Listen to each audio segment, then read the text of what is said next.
तो दोस्तों ये वीडियो इंडियन पॉलिटिकल सीरीज़ का पहला एपिसोड है जिसमें हम इंडियन एडमिनिस्ट्रेशन डिवीज़न के बारे में जानेंगे। और जैसे जैसे हम इस श्रृंखला में आगे बढ़ेंगे वैसे वैसे हम इंडियन पॉलिटिक्स सिस्टम और इंडियन पॉलिटिक्स और इंडियन स्टेट पॉलिटिक्स को और बेहतर तरीके से समझेंगे, जिसमें हम कई पहलुओं पर बात करेंगे, चाहे वो रिलीजियस हो या सोशल। मैं उम्मीद करता हूँ कि आप लोग इस वीडियो को अंत तक देखेंगे जिससे कि आपको बेहतर समझ में आए। तो चलिए शुरू करते हैं मेरे यानी गोविंद चौरसिया के साथ।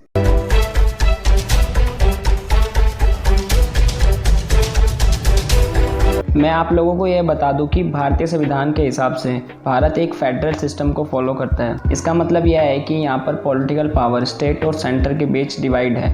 इसके अलावा भारतीय संविधान में हुए 73वें और 74वें संशोधन के बाद हमने पॉलिटिकल पावर को और एक्सपेंड कर पंचायती राज और म्युनिसिपल गवर्नमेंट को क्रिएट किया, ताकि पावर हायर लेवल तक ना रहे बल्कि इसमें लोकल्स का भी पार्टिसिपेट हो सके। ऐसा करने के पीछे एक ही तर्क था कि लोकतंत्र लोगों के घर के दरवाजे तक पहुंच सके। इसके अलावा इसलिए भी ये जरूरी था ताकि लोकल पीपल का भी भारत की राज्य व्यवस्था में भागीदारी दी जा सके, जिससे कि वह लोग अपनी प्रॉब्लम्स को आगे रख सके, क्योंकि एक लोकल ही अपनी प्रॉब्लम्स को अच्छी तरीके से समझ और रख सकता है। इससे पहले कि हम इंडिया की करंट पॉलिटिकल डिवीज़न की बात करें, यह जरूरी है कि हम भारत की पॉलिटिकल डिवीज़न की हिस्ट्री को ब्रीफ में थोड़ा जान लें।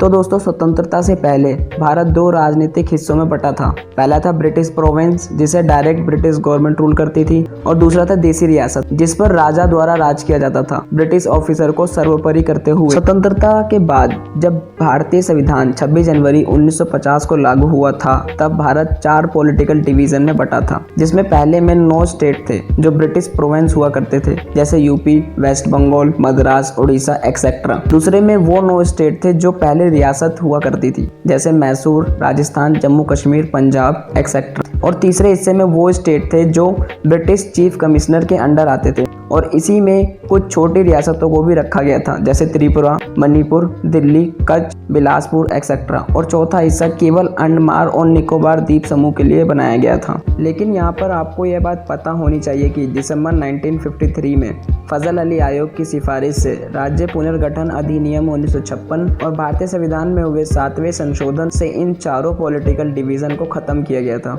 और इंडियन यूनियन को स्टेट और यूनियन टेरिटरी के बीच बांट दिया गया था। इसके अलावा प्रशासनिक सुविधा सबको मिले, इसलिए इंडियन यूनियन को 6 मेजर हिस्सों में डिवाइड किया गया। सबसे ऊपर इसमें था जोन, उसके बाद स्टेट एंड यूनियन टेरिटरी, फिर डिवीज़न, देन डिस्ट्रिक्ट, उसके बाद तहसील और सब डिवीज़न, फिर लोकल बॉडीज आती थी। अगर हम इन 6 हिस्सों की बात करें तो सबसे ऊपर आता है जोन। जोन की बात करें तो ये हाईएस्ट एडमिनिस्ट्रेटिव डिवीज़न है, जिसकी इंडियन यूनियन में कुल 6 संख्या है। इसका प्रशासनिक कार्य जोनल बॉडी द्वारा किया जाता है। जोनल काउंसिल एक एडमिनिस्ट्रेटिव बॉडी है जिसे राज्य पुनर्गठन आयोग 1956 के तहत लाया गया था और इसे यूनियन होम मिनिस्टर द्वारा हेड भी किया जाता है। अगर बात करें स्टेट एंड यूनियन टेरिटरीज की, तो भारत को 28 स्टेट एंड 8 यूनियन टेरिटरीज में बांटा गया है। पहले तो कई कमीशंस ने स्टेट रिकॉग्नाइजेशन को रिजेक्ट किया, पर फजल अली आयोग ने भाषा के आधार पर स्टेट को डिवाइड करने की बात कही, जिससे कि कई स्टेट ऐसे भी बने जो कल्चरली सेम है पर स्टेट के नाम पर डिवाइड किए गए हैं। खैर, भारतीय संविधान के पार्ट 6 के द्वारा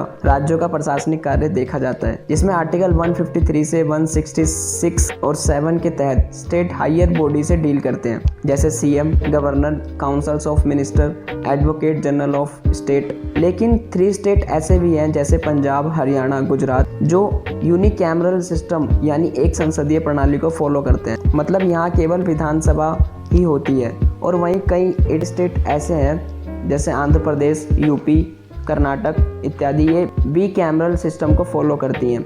मतलब यहाँ विधानसभा और विधान परिषद दोनों ही होती है। आर्टिकल 371 और 371J के तहत 12 स्टेट्स को स्पेशल प्रोविंस दिया गया है। उसमें सिक्किम, अरुणाचल प्रदेश, गोवा एक्सेट्रा आते हैं। यूनियन टेरिटरी को केंद्र द्वारा सीधा एडमिनिस्ट्रेट एंड कंट्रोल किया जाता है। भारतीय संविधान के पार्ट 8A आर्टिकल 209 से 241 तक यूनियन टेरिटरी से रिलेटेड है। भारत में कुल 8 यूनियन टेरिटरीज हैं, जिसे प्रेसिडेंट द्वारा अपॉइंट लेफ्टिनेंट गवर्नर यानी एलजी द्वारा संचालित किया जाता है। अब बात करते हैं डिवीज़न यानी मंडल की। तो कई स्टेट को डिवीज़न में डिवाइड किया गया है। इंडिया में कुल 17 स्टेट ऐसे हैं जिसे डिवीज़न में रखा गया है। अगर बात करें यूपी की, तो वहाँ 75 डिस्ट्रिक्ट को 18 डिवीज़न में रखा गया है और वहीं महाराष्ट्र के 36 डिस्ट्रिक्ट्स को 6 डिवीज़न में रखा गया है और इन्हें सीनियर आईएएस ऑफिसर सीधा हेड करते हैं। डिस्ट्रिक्ट एक तहसील के ग्रुप को कहते हैं जिसे एक आईएएस ऑफिसर या डिस्ट्रिक्ट मैजिस्ट्रेट द्वारा एडमिनिस्ट्रेट किया जाता है। नो इंडिया के तहत भारत में कुल 718 डिस्ट्रिक्ट हैं और इन्हें घटाने और बढ़ाने की पावर भी स्टेट के पास ही होती है।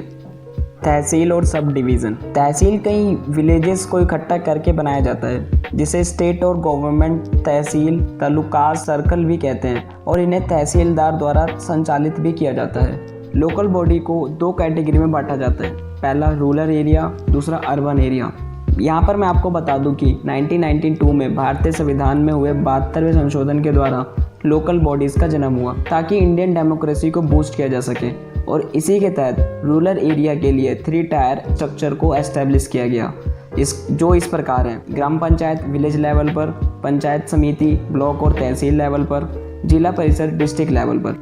और वहीं अर्बन एरिया यानी शहरी एरिया के लिए भी 1992 में हुए 74वें संशोधन के तहत सिटीज़ को भी सेल्फ एडमिनिस्ट्रेट का मौका दिया गया और रूरल एरियाज़ की तरह अर्बन एरियाज़ के लिए भी 3 टायर स्ट्रक्चर को बनाया गया, जिसमें सबसे ऊपर थी नगर पंचायत और दूसरे पे थी म्यूनसिपल काउंसिल जो छोटे टाउन्स को संचालित करती थी जिनकी पॉपुलेशन 1 लाख या उससे ज़्यादा होती थी। इसके अलावा मेट्रोपॉलिक एरियाज़ के लिए जैसे दिल्ली, मुंबई, कोलकाता एक्सेट्रा को एडमिनिस्ट्रेट करने के लिए आर्टिकल 243Z के तहत मेट्रोपॉलिक प्लानिंग कमेटी का गठन किया गया। तो दोस्तों, मैंने इस वीडियो में शेड्यूल एंड ट्राइबल्स एरिया और ऑटोनॉमस एरिया को स्किप किया है ताकि ये वीडियो ज़्यादा लंबी ना हो।